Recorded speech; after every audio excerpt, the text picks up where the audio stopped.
Sexual purity is the most toxic thing that we teach in youth ministry, and it shamed us into silence and fear. Hi, I'm Sam. I once taught these toxic ideals, but now I'm here to dismantle them and to help us all heal. From a young age, many of us were taught lessons that implied that our value as young women was directly tied to our purity, our modesty, and ultimately our virginity. We were handed purity rings and we made promises to ourselves, our family, God, and the church, promising to preserve ourselves for marriage.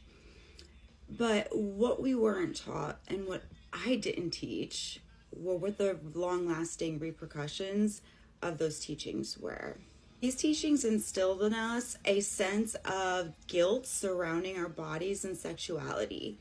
We were made to feel as though our value as individuals was contingent upon our sexual status, rather than our character, our talents, and our inherent worth as human beings.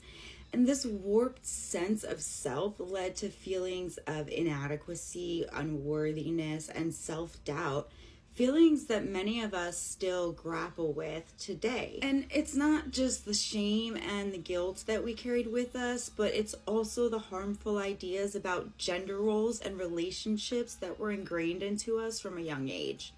We were taught as women that it was our responsibility to be modest and to avoid tempting men, to be passive and submissive in relationships. These teachings perpetuated harmful power dynamics where our voices and our desires were silenced and our boundaries were often ignored. But it doesn't have to be this way. Instead of making purity, modesty, and virginity the goal, we should be teaching our young girls about their self-worth, about consent, and how to approach all relationships from a Christian perspective of love and respect for ourselves and one another.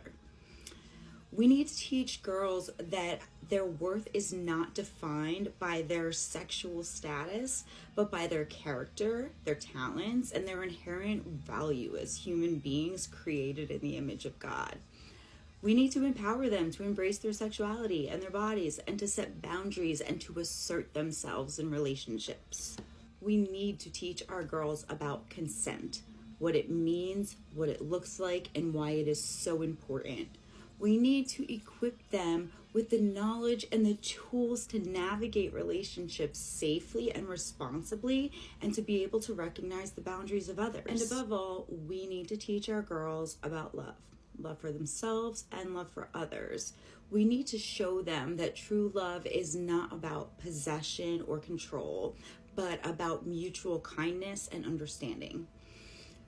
We need to model healthy relationships for them. Relationships built on trust, communication, and mutual support. So let's challenge the harmful teachings of Christian purity culture and empower our young girls to embrace their self-worth, to prioritize consent, and to approach all relationships from a perspective of love and respect.